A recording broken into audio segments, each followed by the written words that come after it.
Have you ever noticed how some people can have the exact same income as you, maybe even less? And somehow they are always calm about money.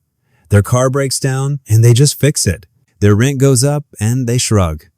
Meanwhile, you are stressing about your credit card bill and wondering if you can stretch that leftover pasta for another meal. It is strange because on paper, you should both be in the same boat, but you are not. Here is the uncomfortable truth. It is not about how much money you make.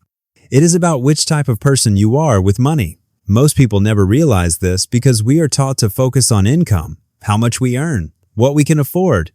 But income is just the surface. The deeper layers, how you think about money, how you treat it, how you react to it, that is what determines everything about your financial life. When you look closely, every single person falls into one of three categories, three mindsets, three financial identities that shape everything they do. Only one of them actually builds wealth. The other two spend their entire lives chasing it and never catching it. My name is Michael, and I help people understand money the way school never did. Because let's be honest, nobody ever sat you down and explained why two people can earn the same amount of money and end up in completely different realities. One stressed, one stable. One living paycheck to paycheck, one investing, traveling, calm. This video will fix that, so stay with me. Because by the end, you will know exactly which of the three types you are and what to do if you do not like your answer. Type 1. The spender. Money is emotion. Let's start with the most common type, the spender. Everyone thinks they know what that means, someone who wastes money on luxury stuff or constantly upgrades their lifestyle. But that is only part of it. The real definition of a spender is not about the amount. It is about why they spend. Spenders use money to regulate emotion. They spend to celebrate, to comfort, to distract, to feel alive. When life is good, they spend more. When life is stressful, they spend even more. And the tricky part is, it does not always look like bad spending. Maybe they are not buying designer clothes or luxury vacations. Maybe they are just constantly treating themselves in small ways. Eating out, online shopping, new gadgets, self-care. All perfectly reasonable on the surface. But underneath, it is emotional relief, disguised as financial decision-making. Here is what happens. They make money, feel stressed, spend to feel better, then stress again because they are broke. That is the loop. The emotional consequence is subtle but brutal. Constant, low-level anxiety about money. Because deep down, they know they are not in control. Every month feels like starting from zero. And here is the punchline. Spenders do not have a money problem. They have a feelings problem they are trying to solve with money. This is why most budgeting apps fail for them. You cannot spreadsheet your way out of emotional spending. Until they address the reason they are using money to feel better, they will never actually feel better or wealthier.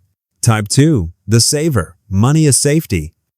On the surface, this seems like the opposite personality. The saver is the responsible one. They have a plan. They love security. They track every expense, look for deals, and avoid risk like it is contagious. Sounds great, right? Except here is the twist. The saver's relationship with money is not healthy either. It is just more socially acceptable. While the spender uses money to feel good, the saver uses money to feel safe. They do not want to spend it. They want to hoard it. They want to see the number grow because it gives them a sense of control in an unpredictable world. But here is where it backfires. The saver ends up being owned by their fear of loss. They will sit on piles of cash in a savings account earning 0.5% interest, while inflation quietly erases their purchasing power every year. They think they are being cautious. In reality, they are slowly getting poorer. It is like watching someone hold onto ice cubes in their hands because they are scared to set them down. The tighter they grip, the faster they melt. A classic saver move is refusing to invest because it feels too risky. They will tell you they are waiting for the right time, but what they are really doing is trying to eliminate all uncertainty, which is impossible. Here is the emotional consequence. They live in quiet fear. Not the chaotic stress of the spender, but a constant hum of worry. What if something happens? What if I run out? What if I make a mistake? They never feel financially free because their definition of security depends on control, and control is something money cannot actually give you. Here's where it gets interesting. Savers often envy investors. They watch people building wealth through the stock market or real estate and think they are lucky. But luck has nothing to do with it. The only difference is mindset. The investor understands something the saver does not. Money that is not moving is not safe. It is dying. Type 3. The investor. Money as a tool. This is the type almost everyone says they want to be, but very few actually are. The investor does not see money as a source of pleasure or safety. They see it as a tool, a worker that can be trained, assigned, and multiplied.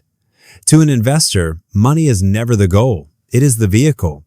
They think in terms of systems, not moments. They ask, how can this dollar bring me more dollars, rather than, what can I buy with this? And here is what is fascinating. You do not need to be rich to think this way. An investor mindset starts the moment you stop asking, can I afford this? And start asking, does this create value? The investor uses their money to buy freedom, not stuff. Freedom from panic, from dependence, from bad jobs, from the treadmill of constant stress. You will recognize investors by how calm they seem, not because they do not care about money, but because they know exactly what it is doing while they sleep. Their money has a job. It is working in stocks, real estate, businesses, index funds, not sitting in a checking account waiting to evaporate. Emotionally, investors feel grounded. They still have fears, but those fears do not run their decisions. They understand that risk is not something to avoid, it is something to manage. They play the long game. The difference between the saver and the investor is simple. One protects their money from the world, the other protects their future from the world. The shift. From emotion to intention. Here's where most people get stuck. They think changing their financial life means earning more. But what really changes it is switching categories. Most people bounce between spender and saver for their entire lives.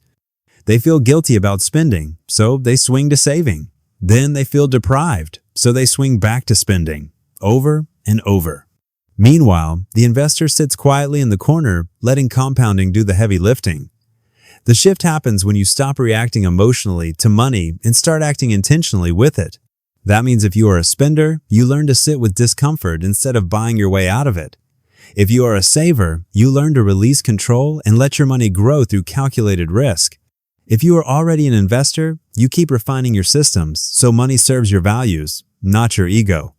The goal is not to be perfect, it is to be aware, because awareness changes everything. Why most people never make the shift. Here's the part nobody talks about. People do not stay broke because they are lazy or stupid. They stay broke because they are emotionally attached to the identity that is keeping them broke. The spender says, I deserve this. The saver says, I cannot risk this. The investor says, I can grow this. Those three sentences are worlds apart. And the hardest thing to do is change the story you tell yourself about money. Because money is not just numbers. It is how you express who you are. That is why a spender will get a raise and still be broke. Their story does not change. It just scales up. They go from a $20 impulse buy to a $2,000 one. Same emotion, different price tag. A saver can win the lottery and still live in fear because they have tied their identity to control, not freedom. And an investor can lose half their portfolio and stay calm because they understand cycles and time horizons. They are not thinking about next week. They are thinking about next decade. Most people think the goal is to make more money. It is not. The goal is to become the kind of person who handles money differently. That is what changes everything. The emotional traps. Each type has its own psychological traps that keep them stuck. The spender's trap is denial. They avoid looking at their statements because they do not want to confront reality. They tell themselves they will figure it out later, but later never comes. The saver's trap is fear. They avoid taking opportunities because they do not trust themselves to recover from mistakes. They think safety comes from not losing. In reality, safety comes from learning to bounce back. The investor's trap is ego. Once they start building wealth, it is easy to get overconfident. They start chasing bigger and riskier plays, forgetting the discipline that got them there. This is how investors turn into gamblers. Each trap looks different, but it leads to the same place: lost money and lost peace of mind. The only way out is awareness. You cannot fix what you refuse to name. What it looks like in real life. Imagine three friends all earning the same income, $60,000 a year. The spender leases a new car, eats out constantly, and tells themselves they will start saving next year. Their checking account balance is always under $1,000, and they have no investments. The saver drives a paid-off car, avoids debt, and feels good seeing $20,000 sitting in their savings account. But that money has been sitting there for years, losing value quietly while they wait for the right time to invest. The investor keeps 3 months of expenses in savings, invests consistently every month, and spends the rest intentionally. Their car is not fancy, their lifestyle looks modest, but they're quietly building real wealth. Fast forward 10 years, the spender is still broke, maybe with a slightly better car and a lot more anxiety. The saver is still cautious, still watching their money lose value in slow motion. The investor is sitting on a 6-figure portfolio that is generating passive income. Same income level, completely different outcome. This is the part nobody teaches you. Wealth is not created by income brackets. It is created by behavior patterns. Why money reveals who you are. Money does not change you. It amplifies you. If you are generous, more money makes you more generous. If you are reckless, more money makes you more reckless. If you are disciplined, more money gives you more freedom. That is why it is dangerous to say, I will start investing when I make more. You will not. You will just scale your habits. The spender will spend more, the saver will hoard more, the investor will invest more. If you want to be wealthy, you have to act like the kind of person who would be wealthy long before you are. That means making investor decisions with non-investor money. It means being intentional about your spending, not because you are broke, but because you are building leverage. It means treating every dollar as a potential employee. You can send it out to work for you or fire it on something pointless. Either way, it does what you tell it to. How to change your type. Here is how you shift from being a spender or saver into an investor. Step 1. Awareness. Track your money for 1 month. Not because budgeting is fun, it is not, but because you cannot change what you do not understand. Step 2. Identify your emotional triggers. When do you spend impulsively? When do you hoard cash? When do you avoid decisions? Most people think they have bad financial habits. They actually have emotional habits that show up through money. Step 3. Set systems, not goals. Instead of saying, I will save more, automate investing. Treat it like a bill. The same way rent gets paid automatically, your investment should too. That is what investors do. They do not rely on motivation, they rely on structure.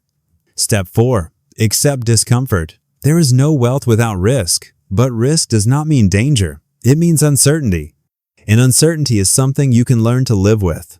Step 5. Upgrade your environment. If everyone around you is a spender, you will be too. Spend time with investors, not the ones flexing on social media, the ones quietly compounding in real life. And finally, step 6. Focus on identity, not results. You do not do investing. You become an investor. You do not try to save. You become someone who allocates money wisely. Once it is part of who you are, consistency becomes effortless. The investor's secret? Time. The investor's biggest advantage is not intelligence. It is time. The spender lives in the present. The saver lives in the past. The investor lives in the future.